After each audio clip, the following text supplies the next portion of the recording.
Welcome to the 8th Annual JCB Lecture in Ethics and Governance of AI for Health. My name is Jennifer Gibson, and I'm the Director of the University of Toronto Joint Centre for Bioethics. This year's lecture represents a special collaboration as it is co-hosted by 3 contributing centres in addition to the Joint Centre for Bioethics. Transform HF, which is an institutional strategic initiative of the University of Toronto in collaboration with the Ted Rogers Centre for Heart Research, which aims to build and implement innovative digital technologies for equitable, sustainable healthcare. Second, the Collaborative Centre for Climate, Health and Sustainable Care, a multi-faculty academic unit at the University of Toronto dedicated to advancing climate and sustainable action for health and across health systems.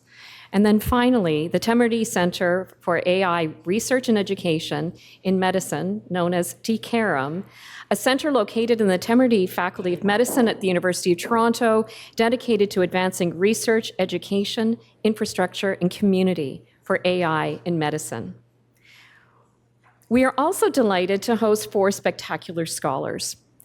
Our keynote speaker is Assistant Research Professor Loïc Lannelongue from the University of Cambridge, and 3 panelists, Associate Professor Dr. Mamatha Bhat from the University of Toronto and the University Health Network, Scientist Dr. McIntosh from the University of Toronto and the University Health Network, and Associate Professor Jay Shah from the University of Toronto, who will together explore the topic of the sustainability challenge of modern computational science.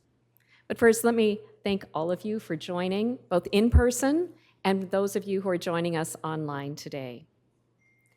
I will say a bit more about the mission of the JCB Lecture on Ethics and Governance of AI for Health in this year's lecture in a few moments. But first, I would like to invite you to join me in opening today's event in a good way, by acknowledging this land on which the University of Toronto operates. For thousands of years, it has been the traditional land of the Huron-Wendat, the Seneca, and most recently, the Mississaugas of the Credit.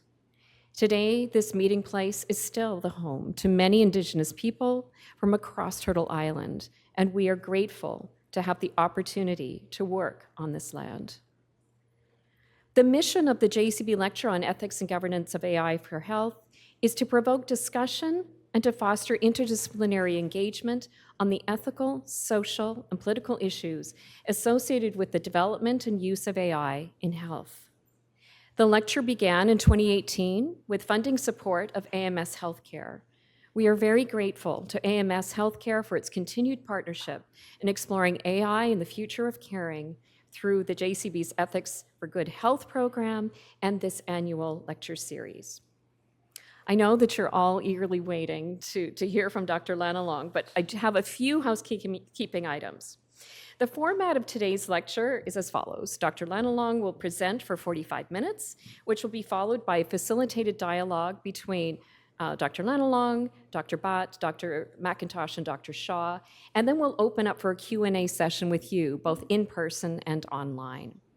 During the Q&A session, we will take questions both in the room and online. So if you happen to be online, we ask that you please put your question in the Vimeo chat box. Ideally, we'd like to field as many questions as possible, so we would ask if you could keep your questions brief, and I will do my best to moderate those questions to facilitate as much discussion as we can with the time we have.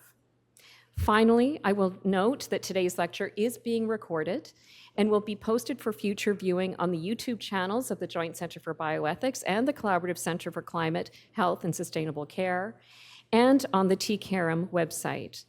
For those of you participating in the Q&A in person today, your voice may be heard on the recording, but your image will not be visible. Now, I'm pleased to introduce today's speaker. Loïc Lannelongue is an assistant research professor in the Department of Public Health and Primary Care, where he leads the Cambridge Sustainable Computing Lab, a research group studying the environmental impacts of computing. Passionate about environmental sustainability and responsible science, he's involved in both research and policy internationally. He is a Software Sustainability Institute Fellow, a visiting scientist at the European Bioinformatic Institute, and an associate fellow of the Higher Education Academy. He is also Director of Studies in Computer Science and a BI Fellow at Jesus College, Cambridge. Thank you all for coming. I hope you enjoy today's lecture and discussion. And please, Dr. Lannelongue, I invite you to the stage. Thank you so much for the introduction. And thank you for having me. So happy to be here to talk about that, and very much looking forward to the discussions afterwards. So I always have this slide at the start, mostly to say I'm not here to say AI and any kind of computing is terrible, let's not use any of it. No doubt it enabled amazing discoveries. I completely randomly picked 2 examples here. I'm sure you can all think of some examples in your field. For the topic of today, it also helps in the fight against climate change. Again, random examples. In biodiversity monitoring, for example, we can find great applications of AI. You can use it to optimize energy grids in cities.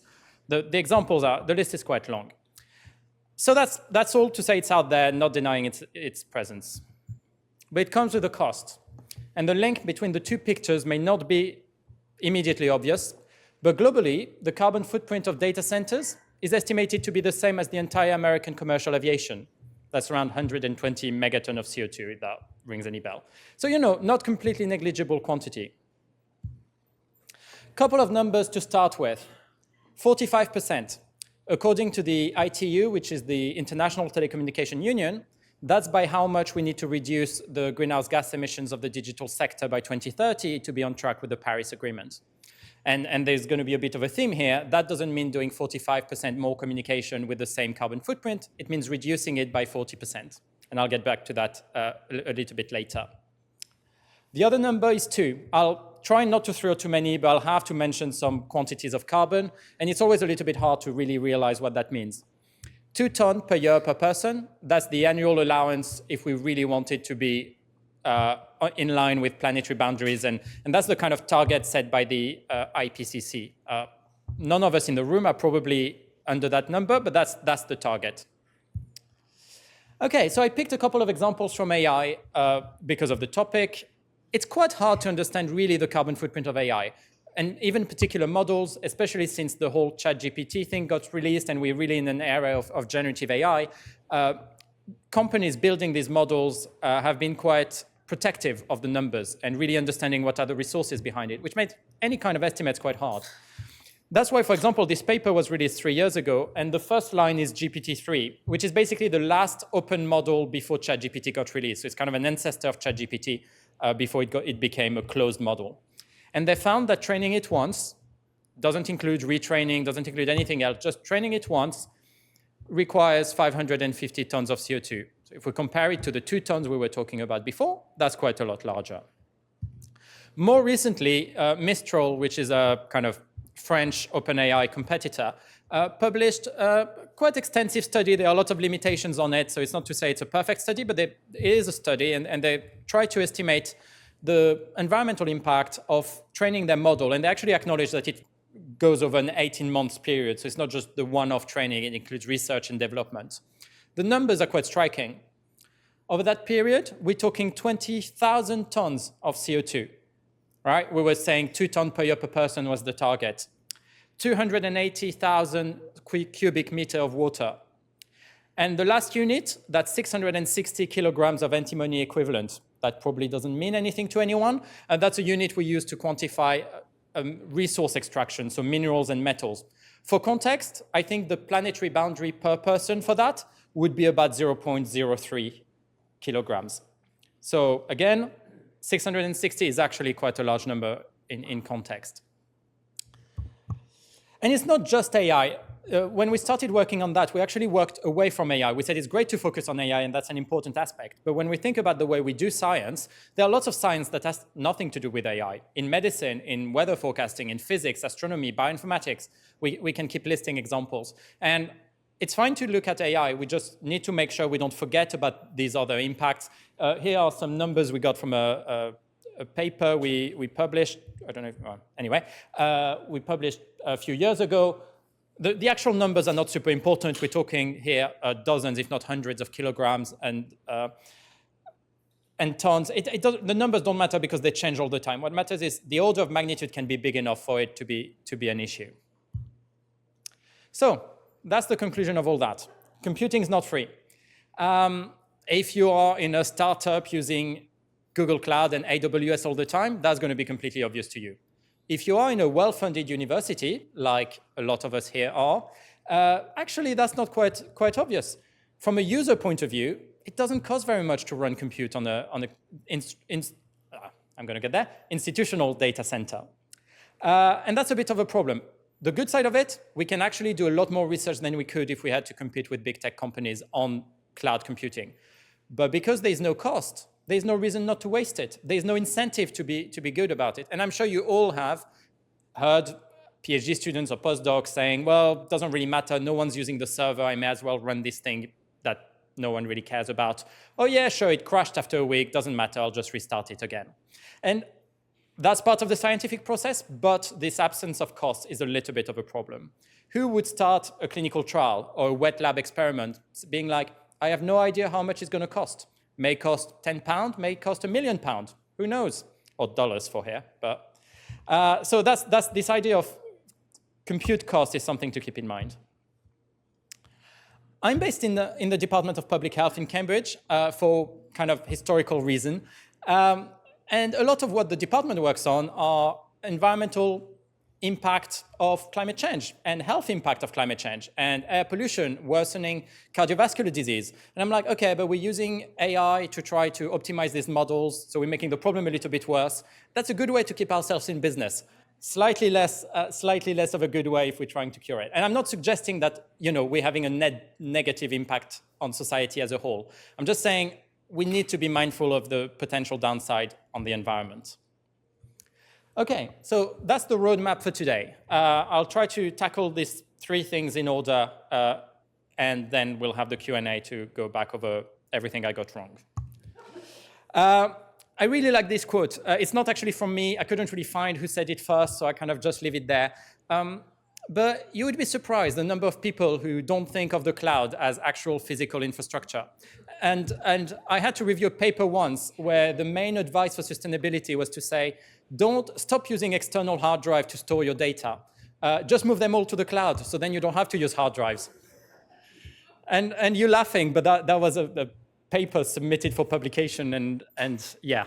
No, but that just shows that a lot of people, because of the cloud naming, is actually a terrible idea. It just, well, depends which side of the debate you're on. But from my point of view, it's a terrible idea. And then you don't really think of it. You just think it disappears somewhere. It's all very nice and natural, and we don't have to focus on it. We can even do compute on the cloud. It's wonderful. It just magically appears. But it doesn't. It has very, very real physicality, and we need to remember that. Part of the reason why it can be complicated, and over the discussions I've had so far, it really comes up, is there are lots of different angles we can look at it. And we normally just take one of those angles, like kind of operational carbon footprint. That's what you always hear about, the cost of running things. But there's a lot of other ones, and I'll try to cover on it a little bit. So this embodied impact is what we mean by manufacturing, extracting raw material, and end-of-life cycle. So everything except actually operating the hardware. And it's hard to quantify because you can imagine the problem of quantifying supply chain. There are 100 different actors for each element, and you have to understand what everyone's doing. So it's quite hard. This paper here that was just released recently is really interesting. They basically took a GPU, so one of these specialist hardware we use to train AI, and they demolished it. They basically melted it completely to try to figure out how much of each rare earth material was included in that. So that's a bit of a heat map of what were the hot spot on it.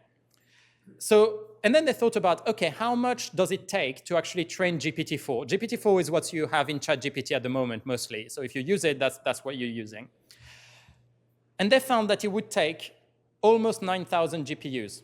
Now, I'm not saying that you need to use a little bit of 9,000 GPUs for a little bit of time. I mean that you use one GPU from the start of putting it in service for its entire lifespan of, let's say, 3 years. You throw it away because it's completely demolished. Then you take another one, and you repeat that 9,000 times. Obviously, in practice, we don't really do that. You kind of do it in parallel. But from a conceptual point of view, that's the same thing. So you completely use and destroy 9,000 GPUs to train it once. The result of that is 7 tons of toxic elements being released in the environment. Turns out, processing this kind of waste is not terribly good for your health. And so you can imagine the health impacts on that if that's an angle you're interested in. So that was an interesting way to quantify this training. These embodied impacts are really poorly distributed. So this lovely picture, if you want a new holiday spot, is Bautu in Mongolia. This has the largest factory to process rare earth elements. This is not a real lake, this is an artificial lake. And it's basically, the lake is lined with factories that are churning out this deep, thick chemical waste material, which is all the output of the factories that they need to actually process rare earth material for digital hardware. So that's a very real impact of building IT equipment. This journalist from the BBC that went there and took the picture, they said, you know, all these post-apocalyptic world videos or movies, that's kind of what it looks like here. And I'm jumping ahead, but you know, you hear about carbon offsetting and saying we can plant trees. Great. But you know, planting trees in northern Canada is great, but it's not actually going to help people who live around this factory, for example. And so we can't just think on a global level. We have to think about these local impacts. If we look at the other end of the spectrum, that's the slightly depressing slide of the day. There's this report by the World Health Organization that looks at what happens to electronic waste. They estimated that over 80% of the millions of tons of electronic waste every year are processed by up to 50 million of what they call informal waste workers, which means people working in dump sites with terrible protective equipment. It turns out that opening up a computer or a battery with your bare hands is not a terribly healthy experience. So it comes with absolutely dreadful health impact. On children in particular, there are over 18 million children involved in the waste processing industry. And so it's worth thinking about the both hands. The manufacturing is a problem, the mining can be a problem, but also disposing of electronic hardware. If you take your smartphone or your laptop, 80 to 90% of its entire lifetime carbon footprint comes from manufacturing only, which means, you know, it doesn't really matter if you charge your phone every other day instead of every day. What really matters is to not change it every 2 years, because then you save these 80% from happening again. And we can't just think about the operational. We have to think about how we use the hardware and how we make it last longer, especially for our personal devices. That's really something we can do. Now, I've been quite guilty of that so far. All the numbers I gave you in the introduction, they're all about carbon and tons of CO2. But that's not the only environmental impact. The problem is it's really hard. I talked to you about kilograms of antimony equivalent early on. That makes it incredibly hard to actually grasp what kind of impact we're talking about. One framework that is quite interesting for that is the planetary boundaries. And in summary, it's a way of saying if we stay within these boundaries, we don't leave the Earth in a worse off state at the end of the year than it was at the start. We keep the Earth in a system that it can actually regenerate itself. We don't push it over the limit. So it's something that's been developed in Stockholm. They initially had 7 boundaries. Then they went on to 9. 2025 was a landmark year. We managed to cross the 7th one. So, you know, if we keep working hard, almost there. So if we just zoom in, you can see some of them, climate change and CO2 concentration. This is when we talk about carbon emissions. And that's one of them, but it's only one of them. So we need to keep thinking about things like land system change and freshwater change, ocean acidification, and all of these impacts. The reason it's so important is if we have this, and someone was mentioning that again this morning, this carbon tunnel vision, we can devise solutions that actually don't achieve anything we want. You can make something that is almost zero carbon, but if you actually destroy every other category in the process, probably not the best thing we can do. And so that's a useful framework to use. Now, it's not to say we should do nothing because it's too complicated, but we need to keep in mind this complexity. Okay, that was for the complexity. Now, if we focus on what we generally talk about, what's the carbon footprint of running things, of training an AI model, of doing weather simulation? Well, conceptually, it's not very hard to estimate. We can try to figure out how much energy we need, and that mostly depends on what we're doing and what the hardware is. And then we need to figure out the carbon footprint of producing that much electricity. And that depends on where we are in the world. All data centers are connected to the main power grid. Some of them are trying really hard to pretend they're not, but only very few are really not. So in practice, it depends where you are. And if we look at a data center, an average one, you may be surprised that only half of the power that actually goes into the facility actually powers computers. You get this big 40% that tends to be overhead, which is mostly cooling, mostly keeping everything nice and cool.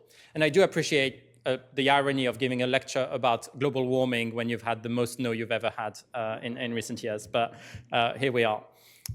This overhead is really interesting. It's generally quantified by this metric you may have heard of called PUE, power usage effectiveness. And it's actually quite straightforward. It's the ratio between the total power that you give the facility divided by the power that actually gets into the computer. So it's a way of measuring overheads. It has to be greater than 1. And all data centers are all competing on that. If you go on the Amazon website, they're going to tell you that the average is really low, which it probably is. But it doesn't tell the whole story. And actually, when we were writing the very first paper on this topic back in 2020, that was when the whole Brexit thing was being sorted. And there's the European weather forecasting system, which data center was built in Reading in the UK. And probably Brexit, probably other reasons, they decided to move it to Italy. And so there was this big announcement saying, look, we're moving our data center to Bologna in Italy. The new data center has a much lower PUE, and therefore it's much better for the environment. And I was kind of in the formula and doing the math, and I was like, wait, it's very linear formula. You kind of multiply your PUE by the carbon intensity of electricity. So I was like, Italy has much higher carbon electricity than the UK. So is it still a net benefit? Turns out they hadn't calculated that far. They just had stopped at the PUE. And so we did the math.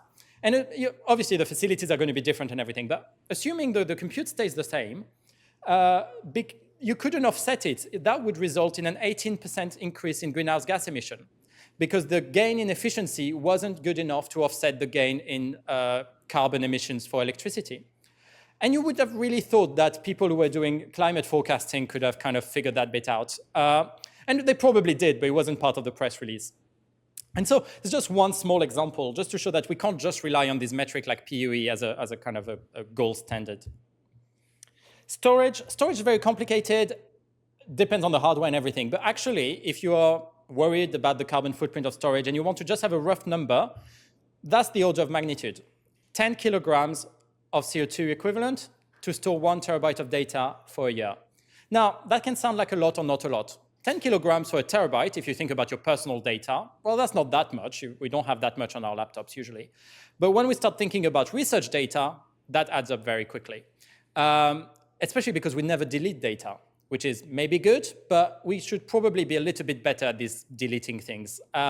And there's strong incentives. Funders want you to keep data for a long time, but there are lots of data we don't actually need. We need the raw data and we need the processed data. All the intermediary files we generally don't need, but we generally don't really remove.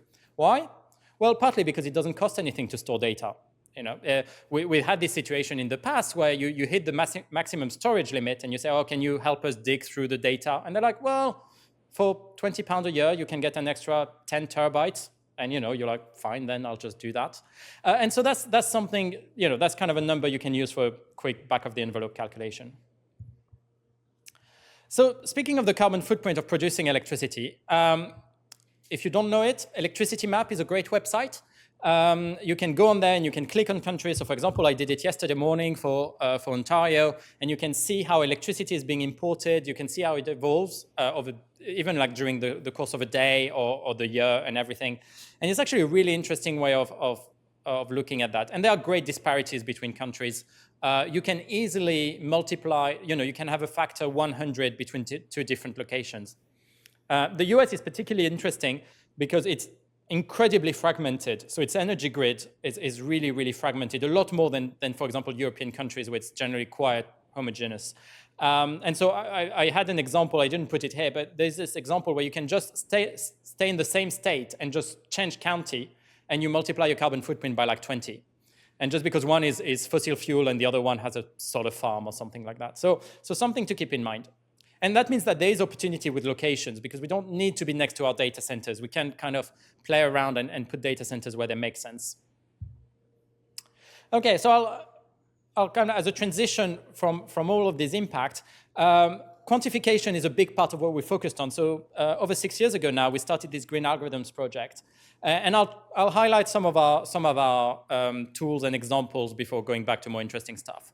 But the motivation here was to say, how can we empower researchers on the ground who make this decision, ultimately, of, we need more compute, we want to run this model. And it goes beyond researchers, but really people building the models, how can we empower them to understand the environmental impact?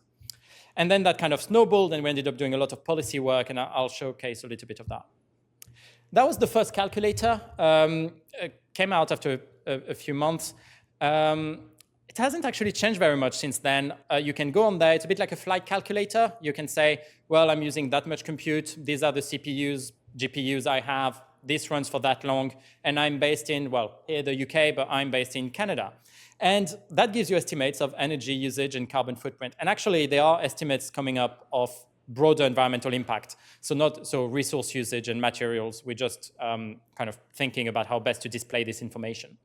So that's been kind of a fun tool, and it's been quite popular. The good thing of a calculator that I didn't expect when we built it is, you can actually use it before you start a task. So you don't only retrospectively try to calculate your carbon footprint, but you can preemptively do it and say, I think I'm going to need that much resources. Do I think it's worth it? So you can really input that into your cost-benefit analysis. And actually for teaching, it's been a really popular resource for teaching. So because you don't actually need to run the compute, you can kind of think, what if you were running that much? So that's a great way for students to really kind of play around and see what would be the impact of different models or whatever field they're doing. There's now an AI panel for it. So the calculator works exactly the same way, but now with the AI panel, you can have the training phase and the inference phase. So both batch inference, so kind of the old-fashioned, you make prediction on a lot of data all at once, or the more continuous inference like a chatbot where it makes a prediction every time you query it. And so that all works the same way, but it's a good way to have it side by side. So Evan Matencio worked on that and did a brilliant job. I said the calculator didn't change that much since we started it, which is true. And Christina Bremer, who joined my team last year as a postdoc, she comes from human-computer interaction. So she was horrified, rightfully so, and thinking, what was the co-design process? And it was like, me as a PhD student sat at my desk, which turns out is not a very robust co-design process. So we decided to fix that, and we did it. So we basically ran a few workshops at the end of last year, just bringing together people who know how to build calculators, but also users, around the table, and kind of did a proper brainstorm, and they all brought in ideas, and that's the big job at the moment. We're trying to kind of extract useful information from there to revamp the entire calculator, but also put out some guidelines. What are good practice for carbon calculators? Because too many of them don't really have that. And if you're interested in that, get in touch or follow up, because what we think we're going to do is we're going to do a first round of all these like low-hanging fruit improvement, and then we're going to do more co-design to try to focus on the hard stuff. So that's going to be interesting. Another thing we had is calculator is great, but it's a little bit painful, right? You run a job 100 different times. It's not very handy to go in the calculator 100 different times. So we thought, okay, everything we do on an institutional data center, so if you use, I don't know how Toronto's set up, but in Cambridge, it gets logged. Because they charge you. Well, they charge you, not really. They charge your PI like a very nominal amount of money, but they do need to charge you a little bit. So they track what you do. And so I think it was a time when I was supposed to write my PhD thesis, and I really didn't want to. And so I wrote this piece of code that we ended up calling GA for HPC, which is very simple. It basically connected to the servers and just queried what are all my jobs for the past year. And then it would automatically apply the same formula the calculator does. And so that was kind of a user point of view. It's still online if you're interested. But that's not really handy. We thought the best thing would be to have this kind of dashboard directly installed on the institutional server. So any kind of user who uses it can connect and see their carbon footprint, their efficiency metrics, and so on. And so we've been working on that. It's not quite out, but if you want to see a prototype on fake data, you can connect with this URL here. And we're trying to just finalize it so that it's a bit of a framework that any institution can install it. And that comes from the realization that some large ones have very extensive computing teams that could develop their own dashboard. A lot of them don't. A lot of them, the team is very small, very stretched already. So it's to provide an open source tool that can just be installed, and then we don't have to think about it. So it's kind of coming together at the moment, and we're hoping to make it completely open source very soon. And basically, it looks like that for now. We're going to make it look different. But for example, you connect, you can see your carbon footprint, you can see your evolution over time, different metrics, different efficiency metric. You can see the carbon footprint of your failed jobs, for example, and that's quite interesting. Having a lot of failed jobs is okay. Having a very high carbon footprint for them, it's generally avoidable. But you can also see data aggregated by research groups in your department or aggregated by department in your institution. So you can kind of follow data along like that, which has been quite interesting. Now, that's the social science. I know some of you, for example, here work with Gabby Samuel, and she's a sociologist at King's College London. And we work a lot together. And every time she hears one of my talks, she's like, yeah, your tools are great, but does it make any difference? Or is it all for nothing? And that's a very fair question. And we decided to tackle it, to have, well, officially to have quantitative data. In reality, for me to have some answer to Gabby next time she asks me. And the answer is, so we decided to say, okay, let's deploy something like the dashboard I showed you, maybe with more community support, but let's deploy that in a lot of universities and see what happens, because we can collect compute usage. Do people use computing in a more sustainable way after deploying that? Does it make actually no difference? Well, I suspect is a dashboard alone probably doesn't make a big difference, but maybe with community support and training, you can actually affect change. Do researchers have more sustainable behavior on using computing? I don't know, but we're basically in the phase of finding out. If you're interested in that or interested in being part of that, do get in touch. We're kind of finalizing the protocol at the moment, but always happy to chat it through. So that's for the first part. Buckle up. No, but should we do anything about it? And that's a really important question. And actually presenting yesterday to cardiologists was even more interesting, because you're like, especially in health research, right? You're like, well, we're trying to cure cancer or heart disease. Should we really think about the environmental impact of what we do? And that's a fair question.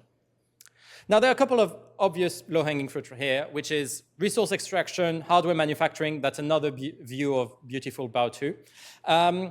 It comes with very real health impacts. So we can't completely ignore that we're contributing to the problem in one way. Energy generation and the role in air pollution, again, very real health impact. And so I mentioned Gabby before, and I'm not a sociologist, so this is completely borrowed from a piece we wrote together recently that's coming out in the next few weeks.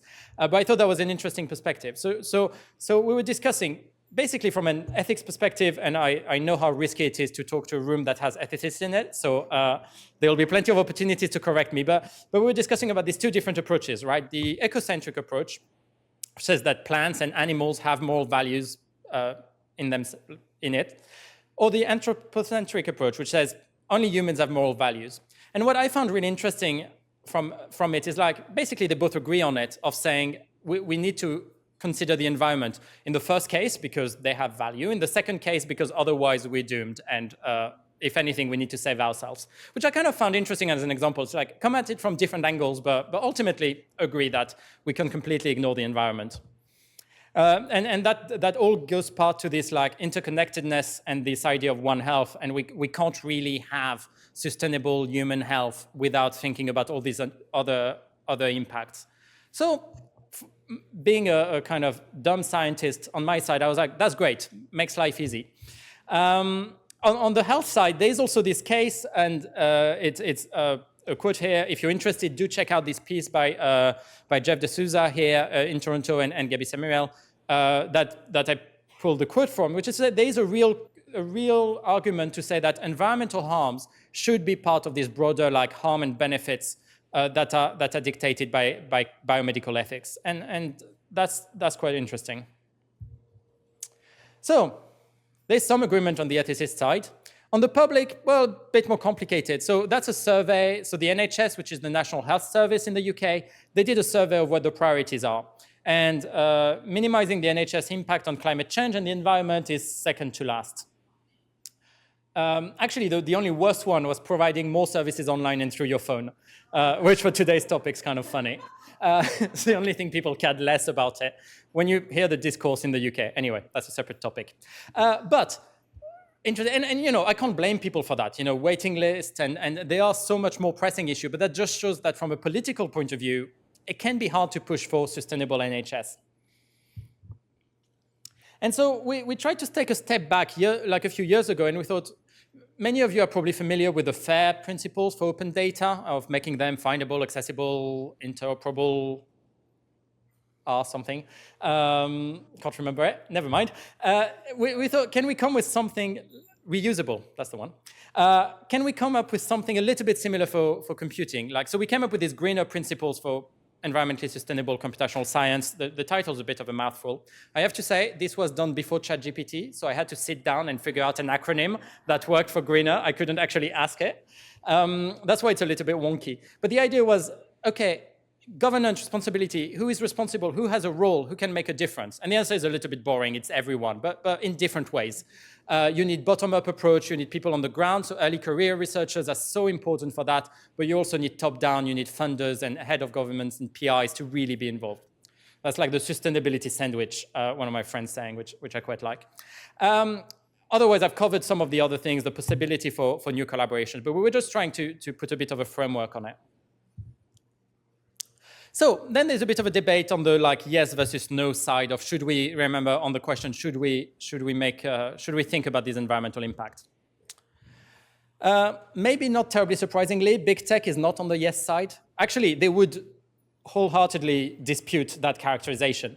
And I've got that. There's great effort coming out of big tech companies on sustainability. DeepMind team on sustainability has really good effort about how they make their data center compute follow the sun in a way, and they try to move compute loads to data centers that have more renewable energy. Microsoft put a data center underwater. They basically put it in a big tank and then just dump it at the bottom of the sea. Didn't touch it for a year, only did remote maintenance, worked wonderfully, didn't really break down. If I was an IT engineer here, that would make me question myself. But actually, it was just a one-off try, and they said it was too expensive to run it long term. But that's kind of fun. So there are lots of great impact. Problem is on the AI side, so the kind of Google brain, so the teams that are actually building these large language models, there's a weird situation where they completely dispute any environmental impacts of AI. And we're not even having this debate of saying, yes, it has a huge carbon footprint, but we think it comes with amazing benefits, which I may not agree, but it's a fair debate to have. No, they're saying there's no carbon footprint. Please keep walking, it doesn't exist. So, this article from a couple of years ago was kind of bonkers. Carbon footprint of machine learning training will plateau, then shrink. Still waiting. You got the tweet that was announcing it from the lead author, and then you got this second sentence. On Google Cloud, the net zero footprint is zero, obviously, but it's still good to focus on reducing energy, and nothing is right with that sentence. But anyway, it was a bit disappointing. So I'm French. I learned machine learning in France. You can imagine that Yann LeCun there, who is head of AI at Facebook, one of the Pope of computer vision, is kind of God on earth in France. You can't really learn machine learning. That's part of the religion. So it was quite disappointing to see him completely attack that.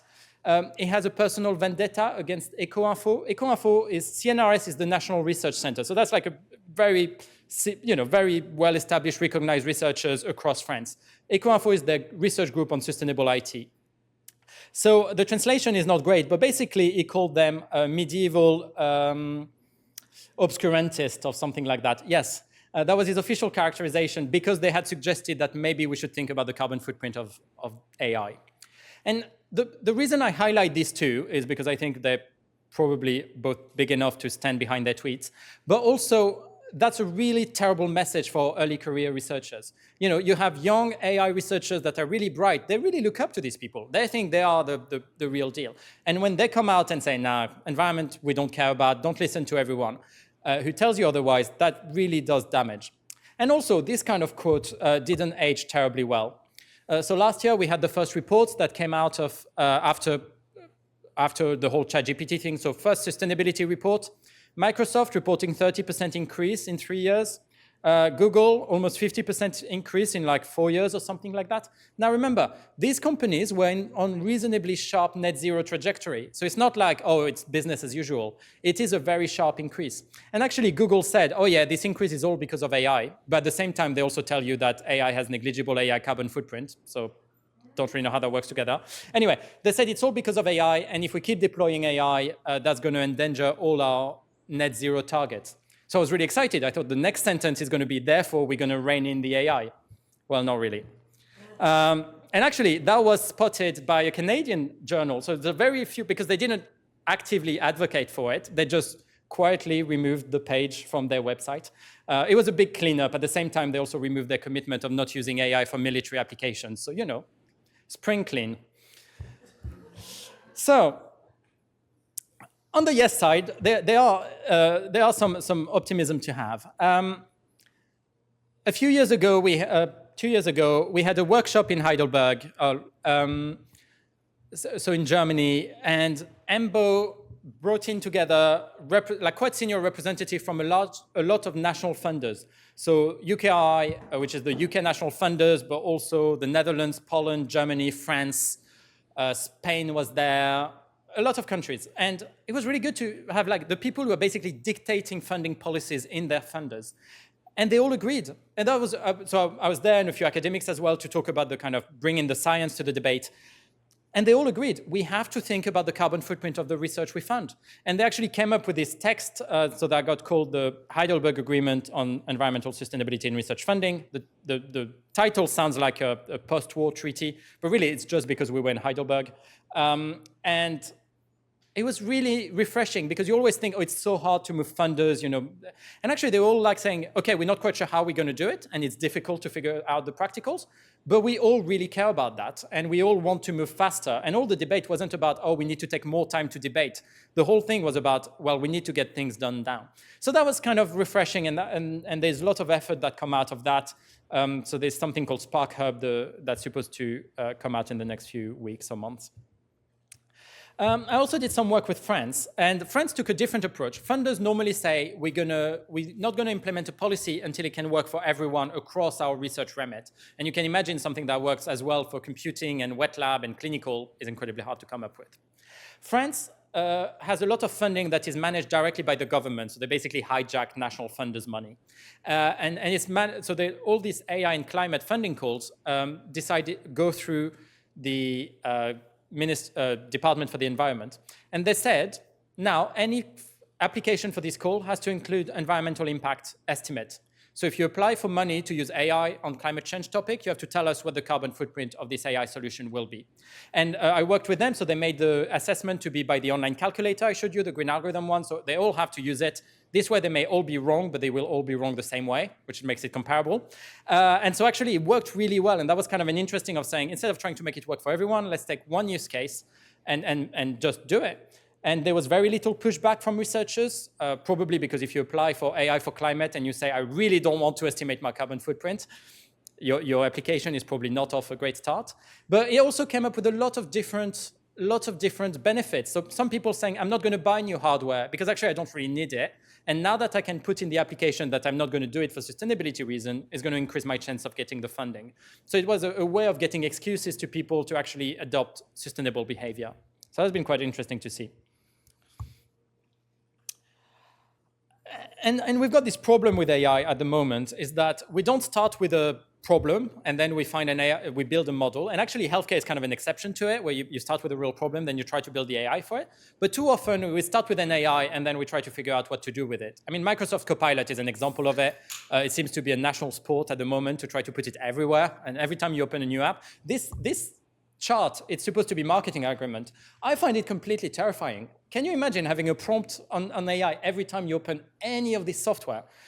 Yeah, terrifying. The plot on the left is complete estimate. The numbers might be completely wrong. But it's some estimates of how much money OpenAI is spending on different computing type. And the vast majority of it, you would expect it to be inference. Inference is people using ChatGPT. You expect, that's the core of their business. You would think that's where they spend money. That's not. The vast majority of their money goes into R&D, which just shows how much supply-driven the whole thing is. It's all about putting in front of you as much AI as you can, and if you find a good use for it, please let them know, and that's going to work out. I heard someone in a podcast recently say, if AI was really so good, they wouldn't have to shove it down your throat so much. And that's actually a really interesting case. And that actually links with medicine so well, because once you find a killer application for an AI model, you don't need to convince the clinicians to use it quite so hard. It's kind of obvious. The problem is when you don't have a real use and you say, oh, can you please start using this electronic health record? We don't really know why, and that's going to make your life really hard, but down the line, it's going to be great. So anyway, being this purposeful, need-driven AI could really help with this. And so let's finish a little bit with what we can do about it. Transparency is one thing, acknowledging the carbon footprint of our work. So we started doing it in papers. Other people have been doing it. That's kind of an interesting way of doing it. Green disk is something else. In wet lab, there are sustainability standards, so you can do sustainability certification, get a bronze or silver accreditation. And there was nothing for computing for a long time. And I tried to resist it really hard, but ultimately we're like, no, it really needs to exist. So we did it. So we called it Green Disk. We made it completely free and open access. And the idea is any research group that does computing activities that provides them with a roadmap on how they can do it. What are good applications of AI? Not only AI, but how they can be sustainable. What are easy actions they can take, and then they get a nice certificate for it. So it's completely free, completely open access. You get different certificate. And yeah, that works quite well. You can do scheduling. I talked about it a little bit before. So you can move your workload at times where more renewable energy is available, or in location where more renewable energy is available. But cultural change really needs to be front and center, right? I said it earlier, efficiency doesn't work. We've got these two things, which is electronic hardware, like computing chips and data centers, became more and more energy efficient every single year for the past 20, 30 years, I don't know. The energy usage and carbon footprint of the sector has grown bigger every single year for the same period. And that's rebound effect. We find new use for it faster than we find efficiency gains. So any kind of claim you hear about saying, don't worry, the GPU chips are getting so much more efficient, so the AI is not going to be a problem for long, that doesn't work. Has never worked. I don't see why next year is going to be the same thing. And that's all because of this rebound effect, or Jevons paradox, if you want to be fancy. And that's this idea that you make something 10 times more efficient, people use it 100 times more. You build a second highway, double the number of cars. Didn't really solve the traffic problem. And that's great for some things. That's why, that supports innovation. But that's not great if your initial goal was to reduce carbon footprint. And so this idea of efficiency and sufficiency is really interesting. I quite like this. If you're interested in this aspect, just because of time, I'm not going to go in great detail, but you can check out this paper, which is really interesting, and just shows that different ways of thinking about sufficiency. But really, sufficiency is what we should be thinking about. Good enough for what we're trying to do, not trying to make something as efficient as possible. And remember, that's the target, 45% decrease. If we only focus on efficiency with rebound effect, that's not going to work. So quite important to keep that in mind. So to avoid these rebound effects, that's why we focus so more on empowering people, so much on that. And so we try to build communities. We did that, for example. So we created a forum because lots of people who don't work on sustainable IT or sustainable computing, but actually work on computing and are interested in thinking about these issues, didn't really have a place to connect and ask questions, share best practice, share resources. A lot of the labs taking part in Green Disk, for example, they will share their material. We don't need everyone to reinvent training material. We can use the same. And so that's a community. If you're interested, that's a forum. You can go on there, and there's like monthly newsletter as well. Speaking of community, so we're organizing this conference in May at CERN, but it's also hybrid. You don't have to actually go there. You can very much join online. And we wanted to flip the script. Normally, you have your big conference on different topics in your field, and there will be a side track for sustainability. And we thought, can we do it the other way? Can we have a big conference on sustainable computing and have side track for different fields if appropriate? I don't know if that's going to work, but we thought, let's give it a go and let's organize it. So we actually do it at CERN, which is a lovely venue in May. And finally, to remember, calculators are not the goal. That kind of contradicts everything I've been talking about, but it's worth remembering. We don't want to calculate just to have a final number and be very proud of ourselves for having this number. The goal is to reduce these environmental impacts. Calculators are an important part of it. They're an important tool to understand where the impacts are, what is worth focusing on, but they're not the goal. I quite like the way the Royal Society put that. So in a report from many years ago, so it was maybe 10 years ago now, they say digital technology developed and deployed, they say in pursuit of net zero, I don't actually teach that, must be energy proportionate. So they must bring environmental or societal benefits that outweigh their own emission. And that's kind of sensible, right? It doesn't mean that it has to be environmental benefits. It can be societal benefits. It can be, but you should have a reasonable expectation that what you're doing is going to be a net benefit. And the only way we can really do this cost benefit is if we know what the environmental costs are, and we make sure we include them in our assessment. And in terms of cost and benefit, the whole thing is made even more complicated when we think, and we had some example with embodied footprint and manufacturing early on, that the new smart pacemaker that's being developed, or the new smart MRI machine, or the new Amazon smart speaker, they're not going to benefit the population that are at the forefront of climate change, right? Population in low-income countries that are most affected by that will not benefit from this technology. So that makes the cost benefit harder. We can't just think of it as a global cost benefit and it's okay, right? And okay, I'm flying, but at the same time, I'm planting trees in northern Canada. Because it doesn't really work like that. And it doesn't mean it's bad to try to mitigate things, but we need to think about how different populations are impacted. So yeah, I'm finishing on that. Looking forward to the discussion. Lots of people I should thank. I'll try to put pictures on there, but I have an amazing team that's doing most of the work, really. And yeah, any questions? Happy to take it. So I would like to invite the panel to join us here. Jay will be sitting here, Chris and Mamatha here as well. Jay Shaw is a Tier 2 Canada Research Chair in Responsible Health Innovation and Research Director of AI, Ethics and Health at the University of Toronto Joint Centre for Bioethics. Dr. Mamatha Bhat is a hepatologist and clinician scientist at the University Health Network's Amjera Transplant Center, an associate professor of medicine at the University of Toronto, and partnership and engagement lead for the Temerity Center for AI Research Education in Medicine. And Dr. Chris McIntosh is a scientist at the Peter Munk Cardiac Center and the University Health Network Research Institute. He's also an assistant professor at the University of Toronto, holding appointments in medical biophysics, computer science, and medical imaging. Thank you all for joining us to have this multi-center interdisciplinary conversation about some really complex challenges here. So I'm going to invite each panelist to provide some remarks. And then after that, Loïc, I'm hoping that you'll have an opportunity to reflect back on what some of what you've heard, and then there'll certainly be an opportunity for you in the room to be able to ask questions, and those of you online as well. So Mamatha, maybe I could start with you. As a clinician, how are you currently thinking about climate impacts of AI technologies, or do those climate considerations shape your thinking about the value of AI in clinical care? I would say, admittedly, as someone who both develops and deploys AI tools into the clinical setting to optimize the care of patients, I had not really reflected on the impact of AI tools on climate change until, I heard about Loïc's work and through my interactions with the climate change group at the University of Toronto. So I think that is probably reflective of the vast majority of healthcare professionals working in this space.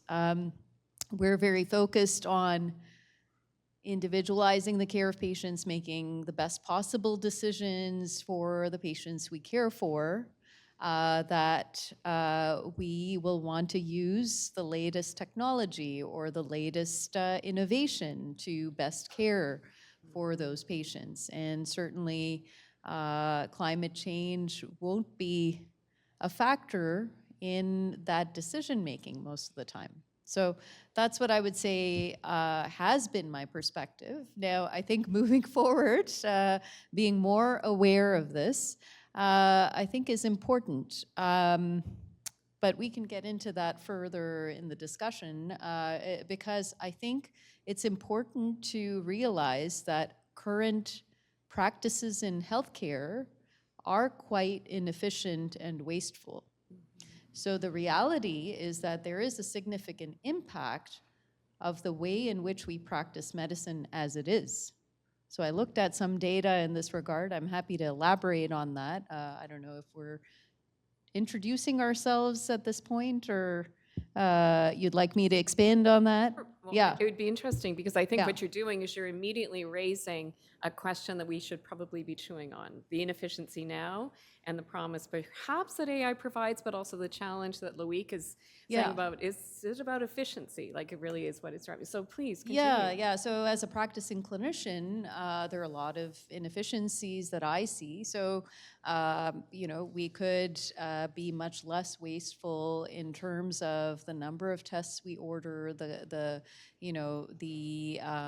whether it's blood tests or imaging, supply chains as well can be inefficient. We may be wasting medications, like when they're expired, we are throwing them out. There's a lot of waste that is generated in healthcare, and we don't do a great job of,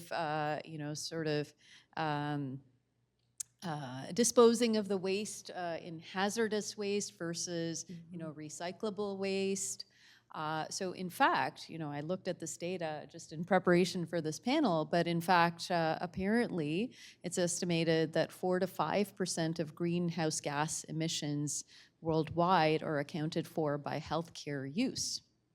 So, and that increases to 8.5% in the United States. In Canada, it's 4.6% of our greenhouse gas emissions. So perhaps there are efficiencies that we can achieve through the deployment of AI tools, including, in low-value care, which is, for example, like reducing clinic visits, making more virtual care or remote care assessments, supply chain efficiencies, and other areas where there could be much more efficiencies, I think. So, perhaps in that regard, there is potential for AI to help reduce climate impact. Then, when you're making certain decisions around, early deterioration risk assessment or decreasing inpatient readmissions. Inpatient admissions are actually very carbon generating, so carbon emissions generating. So there's a lot of potential for efficiencies, I think. Great, and thank you for your honesty too, kicking this off and saying, wow, you're coming to this with new eyes now. Yeah. That maybe it wasn't entirely on your radar, exactly. So, No. and I think that that's probably something that folks, many others in the room would actually relate to that. So thanks for opening the space for us to learn and reflect on this work together. So maybe I'll move over to you, Chris. As a computer scientist, how are you thinking about, the climate impact of the work that you're doing? Yeah, thank you for having me and for the great talk. That's a very good question. So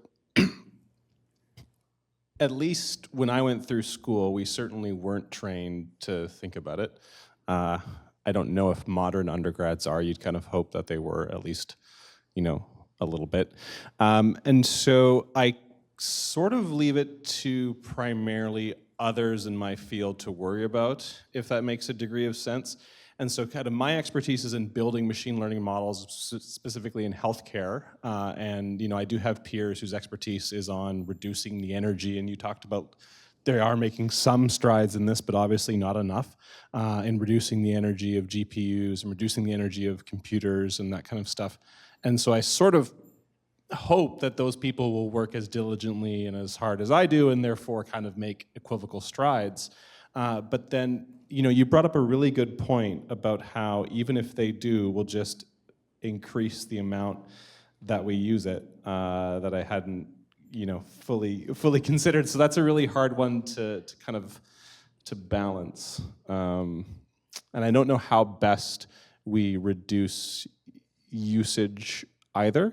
Obviously, I'm a proponent of using technology, but I think, as been brought up, we have to figure out ways in which we're using it that actually does do net benefit. So to Mamatha's point of potentially reducing other tests that we're doing, reducing, using overuse of medications and various things. So it's kind of, it's easy as a computer scientist to build the models. It's very hard as a computer scientist to kind of control the degree in which they get used, I suppose. Right. Well, and there's energy implications of both those ends, the development of and the implementation of.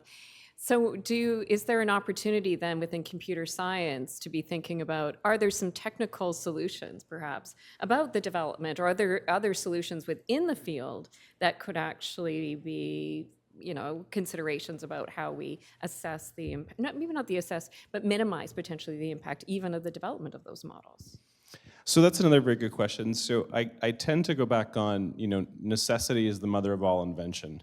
And so I think in a lot of labs, and certainly mine included, we do try to build more efficient models because we kind of have to. We don't have the compute power that Google does. And so it's always really interesting to see, these reports come out and stuff of how much they've used to train their latest model. Yeah. At least in the healthcare space, when we benchmark our models against their models, we tend to be fairly competitive, if not beating them. And we spend, still reasonable amounts of money. We, spend $100,000 or something like that training a model, but they spend, $100 million. And so correspondingly, they obviously also have a much, much larger carbon footprint. And when I talk to students and trainees who have gone and done, research internships at the companies, it is because you're right. There is a mentality there of, we have infinite compute, so just go use it. Whereas in the lab setting, my mentality to my students is a little bit more like, well, no, we have this many GPUs, so if you're running something, you better darn well need to be running it. And if you don't need to be, then I'm going to be, pushing on you. And so I think it is happening, but perhaps, to your point, if Google hadn't erased that from its website, then they may be forcing their engineers a little bit more. I think it will happen as their as their costs become an issue associated with it. Right now, Google in particular is in kind of an identity crisis, because if OpenAI is able to supplant them as a search engine, Google will stop existing as a company, right? So I could see their internal kind of view right now being is we'll spend whatever we need, because we either, we sink or die by this, but you would hope once it settles that they'll then try to, maximize profits again, which means reducing spend, which would decrease carbon, not intentionally, but as a side effect. It's interesting because in some ways, scarcity of GPU actually fosters creativity in a different direction. So we're having to use what we have differently to achieve really high quality results. And on the other hand, it's interesting when we think about how there are so many levers and so many inputs towards fostering innovation. What might this look like if we were, and this is a general question, I'm not putting this to you, Chris, necessarily, but it's like what would be the levers that would foster innovation in environmental computing, right? So, and I think we need to be mindful of this, that we are embedded with institutional settings that have certain incentives built in for certain types of outputs and productivity, and so those are inherited, and those are also possibly changeable. So when Loïc, you ended on the culture comment, I wonder if there's something in there that we might explore. But Jay, I want to come to you next, though. So you're coming at this more from an ethics perspective. How do you make sense of the climate impacts of AI as a technology these days? Yeah, thanks, Jen, and thanks, Loïc, for a great talk. Just really well laid out and easy to follow. So thank you. I've been thinking about this, sort of taking a step back and trying to see the forest throughout this afternoon, listening to Loïc and others. And there's, in the field of design, there's this subfield called speculative design. And in that field, they often come back to this question of what is the world we want to achieve? Like what are, in a big picture, what's the world we're trying to achieve? And is this endeavor helping us to achieve it? And I'm thinking, in relation to healthcare and public health, but then also, of course, in relation to AI and this class of technologies that we're talking about today. And in relation to healthcare, this question would kind of motivate me to ask, like, what are the standards or boundaries we want to place around healthcare, and specifically around AI for healthcare? And that's an important question, and we have some inputs, and we heard from Mamatha about that. And there's a history here as well with initiatives like Choosing Wisely, and the Collaborative Center for Climate Health and Sustainable Care is doing important work on that as well. But then I would also say, in relation, separate and apart from how we think about this in healthcare, is how we think about the AI and its impacts on the public's health.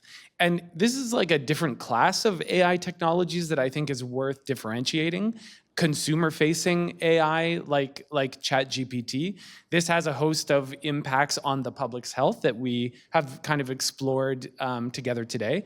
And those impacts are really difficult to understand. I mean, there's proximal impacts like around data centers, and there's distal impacts elsewhere around the world. There's immediate impacts and future impacts. We need to look at planetary health, these 9 dimensions that Loïc showed on the slides. And think about that entire supply chain, and it will require an enormous amount of mobilization to sort of address all that. So I guess for me, just sorting that out, there's AI for use in healthcare, which probably requires a different kind of thinking than AI use in other consumer domains that also has impacts on health. So, thinking that through, I'll kind of try to be brief as I come to a close here. But I see like a couple courses of action. One is to distill down the impacts in all those complex different domains and produce something that's usable and tractable, kind of drawing on a conversation we were having earlier this afternoon. And alternatively, and maybe they belong together, but just like really change how we're thinking about this whole space. And earlier today, raised in conversation was this point about the indigenous leadership and indigenous worldviews that we can turn to learn about our relationships to the world, and that this idea of artificial intelligence is misplaced because this is just one among many tools in that kind of ecocentric perspective that Loïc raised. So, I think that all in all, through all this, I think we need better ways of thinking about the problem and categorizing this. Maybe we need to have separate conversations for health AI than for consumer AI that impacts health. We need more data that can address all these different domains of planetary health, likely. And we're going to need an enormous community effort at a time where our societies seem to be less collective than maybe they have been in the past. I think mobilizing the shared concern and shared interest in working on this space is more important than ever. So I'll leave it there. Thanks, Jay. So Loïc, you've heard from your colleagues here. I wonder if you have any reflections back based on what you've heard, either counterpoints or additions that you would like to make? Thanks. All such good points. I couldn't write everything, so I'm not sure, but just a few things. The point first of not really having thought about it, I thought was really interesting. And that touches to the broader point that it's fine to make everyone feel guilty about it, but, well, it's not fine, but people need to be able to do something about it. So you mentioned about being mindful of the carbon footprint of what you do in a clinical setting, and that's fine. But actually, if we don't come with any solution of things you can do differently that don't harm patient, then that's kind of pointless. And if anything, it gives this like eco-anxiety, and it actually completely counterproductive. So that's a really difficult thing in some ways. How do we make sure we also provide the tools for people, and you were mentioning in your setting and all of it, how do we provide the tools to say, okay, that's the problem, but here's what you can do about it. And we've tried to do some of things about quantification, and actually the whole green disk thing was to say, here are the low-hanging fruits. The kind of starting point of the roadmap is easy stuff. Keep track of the laptops you've got, and remember that there are a bunch of laptops in a drawer somewhere. You can give them to new staff. These kind of things. But that's a really important point that we need to not lose sight of, even when we're all thinking about the ethics of it and the grand challenge. But actually, if we ask people to do something, we need to tell them what they can reasonably do. That's within their capabilities. Then you mentioned training and education, and that's such an important point. How do we, and it's starting to grow. I know more and more PhD program, for example. Like PhD is a good time to train researchers in that because, well, especially here, I assume you've got a lot of courses in the first year or so. In the UK, we don't really have training, like compulsory training as part of PhD program, but now we've got this like 1+3 where you get a lot of lectures in your first year and then you do a 3-year PhD. And this first year is great to catch students because they will learn about ethics, they will learn about responsible research, they will learn about open data. So it just completely makes sense to have sustainable research as part of it, and more is becoming part of it. but we need to be better at it. We need to be better. Too often it relies on the lecturer being interested in the topic. So one of the professors actually cares about that and says, I'm going to dedicate a lecture on it. Or the course organizer cares about it and says that. But we need to find a better way to like systematically embed sustainability, because that's just part of good science. Then the point about not having the power of Google and so having to work within your constraints, to be fair, whatever works. Like if the constraint, if the reason to like be sensible with your compute and be more on the sufficiency side than efficiency is because you don't have enough compute, fine with me. It doesn't all need to be always about sustainability for sustainability. I think we don't need to be like all and mighty about that. Like that's fine if it's people find another motivation for it, and sometimes it's financial motivation, and we probably have to work with these different constraints if we want to kind of achieve the behavior we're hoping for. And that's something we kind of lost track of in the area of having unlimited compute. I mean, in the area with AI, we managed to hit the limits, but usually, having very available compute, we lost track of how do we need to make things efficient. And that's something we talked a bit about that earlier, and that's something we can really learn from researchers in low and middle income countries, for example.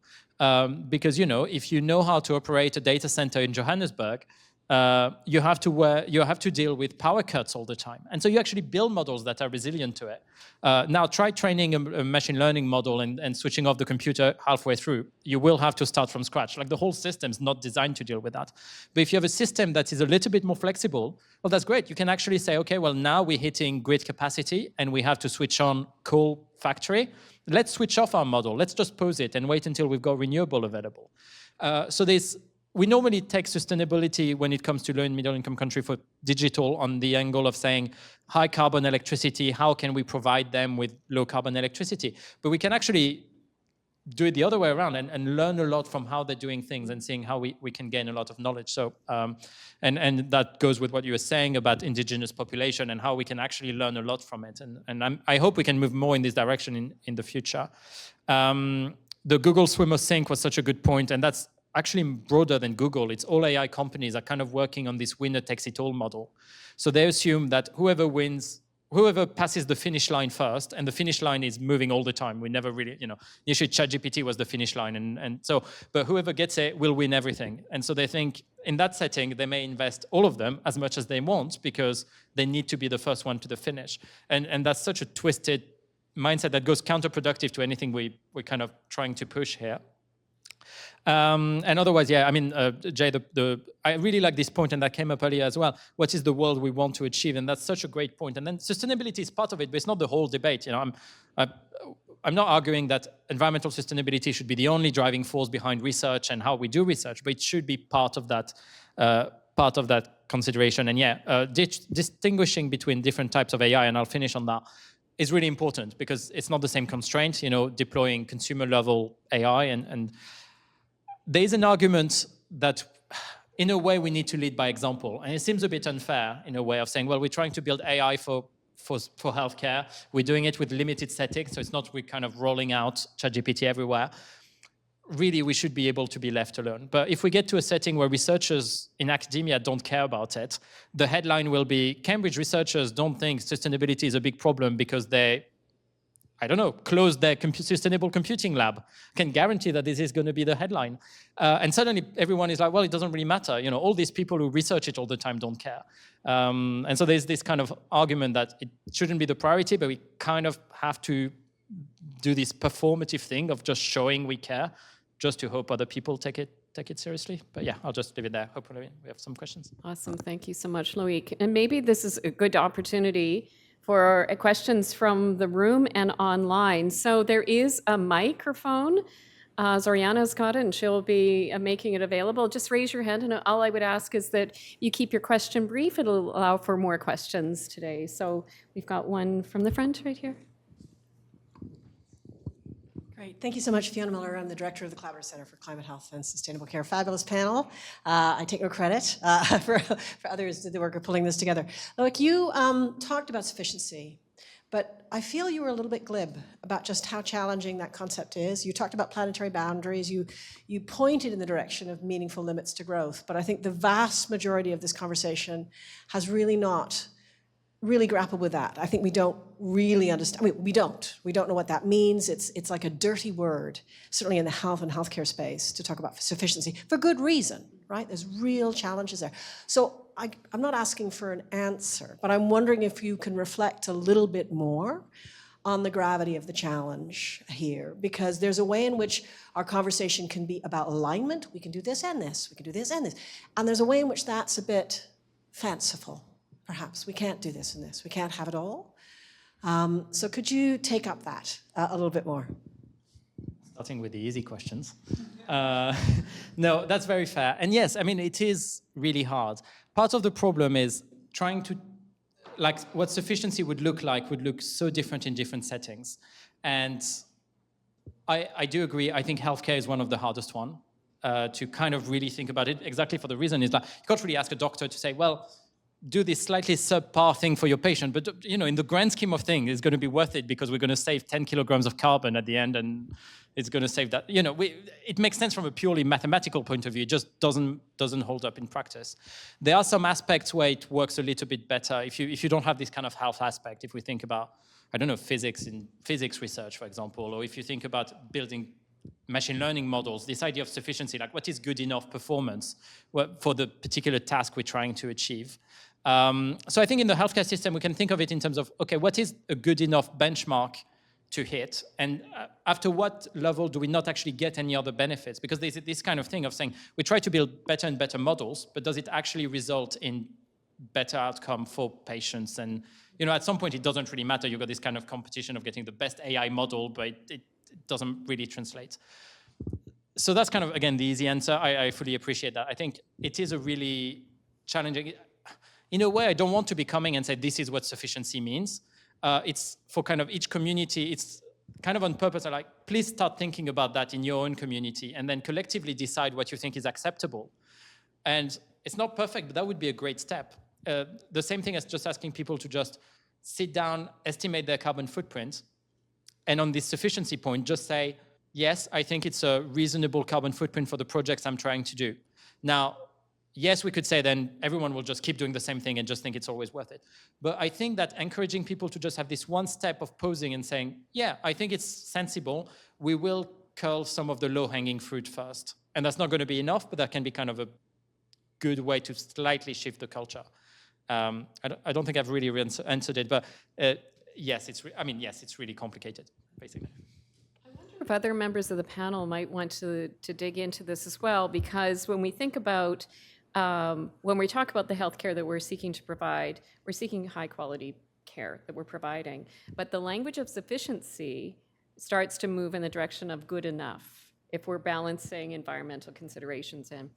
What does that mean then for what communication with the public might need to be, or what the public's perspectives may be important for actually sort of grappling with some of these quandaries? Anybody want to? Great, Mamatha, thank you. Thanks. I should say that in some countries, like the US, for example, there is a tendency to order more tests than is actually necessary, depending on the setting. So, and that's the sense I've gotten, like, when interacting with the healthcare AI community in the US, where we have, had discussions around healthcare decisions and human values that color those decisions. You get the sense that there are many more tests being ordered that are perhaps not as necessary for the optimal well-being of that person. So there is, I think, there are areas of our practice where, and even in Canada, it's possible to choose much more wisely in the way we practice.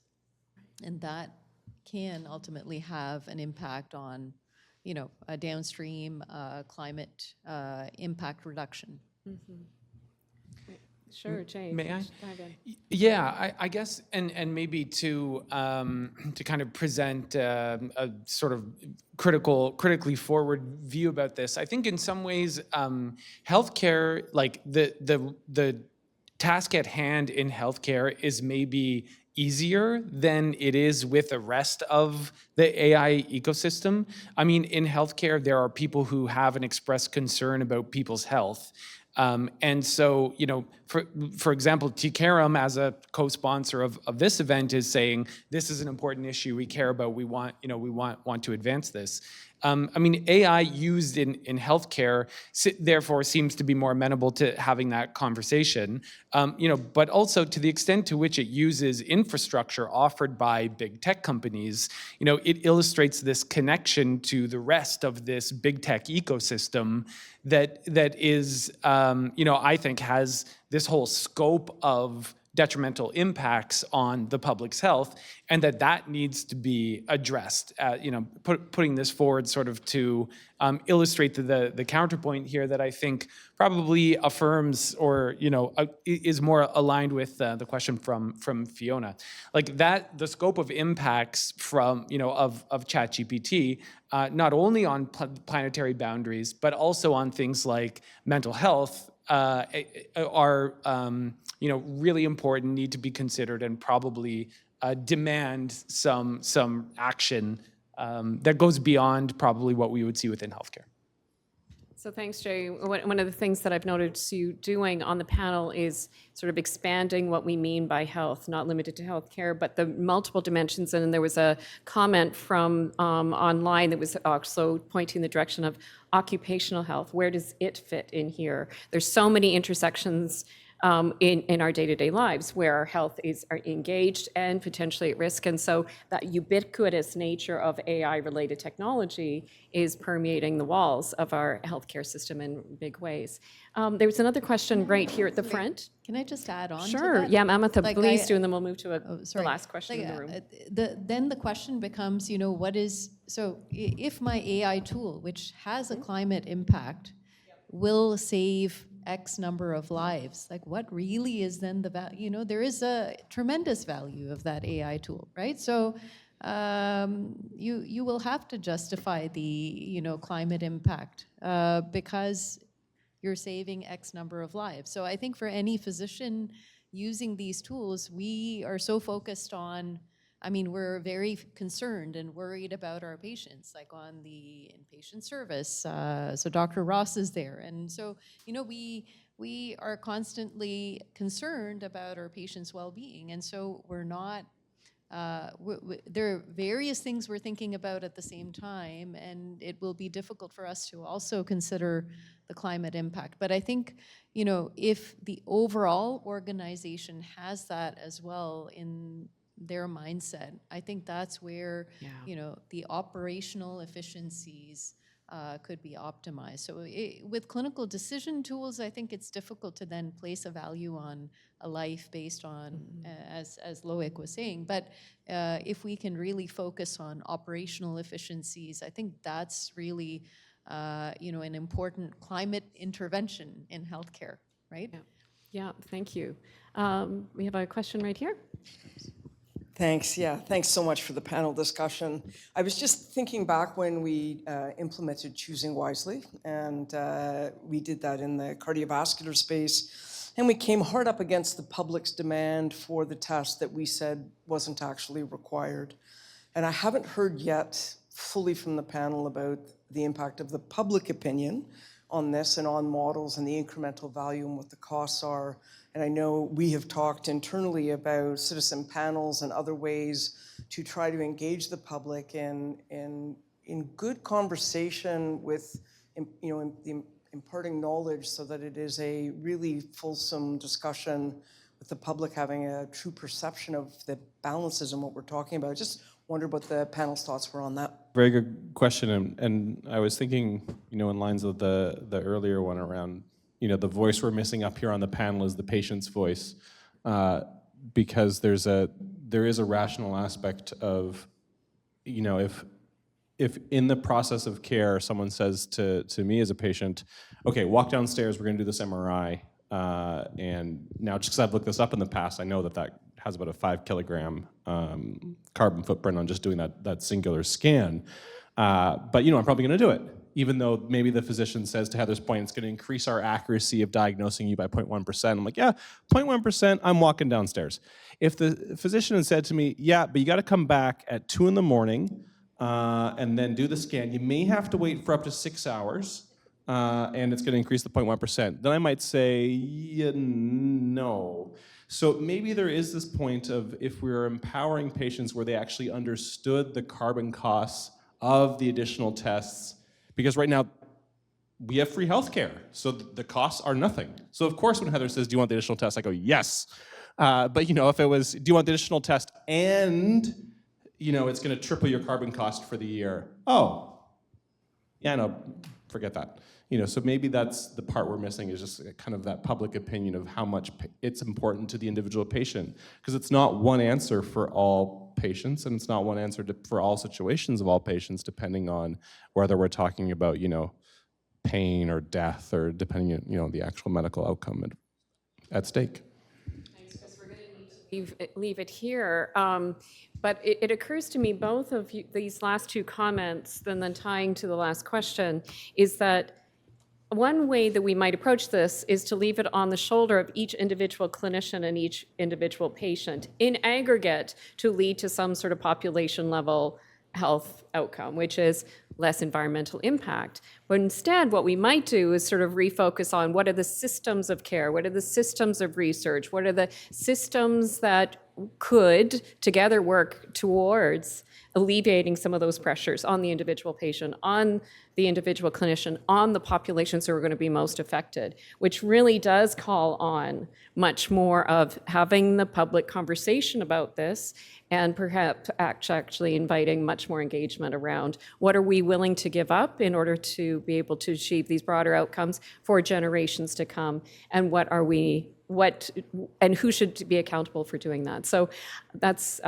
Chair's prerogative's last comment as a floating comment for consideration, hopefully leaving you today with all of you, something that you've taken away from today that's a great dinner conversation for you. That would be success if it stimulated discussion beyond these walls.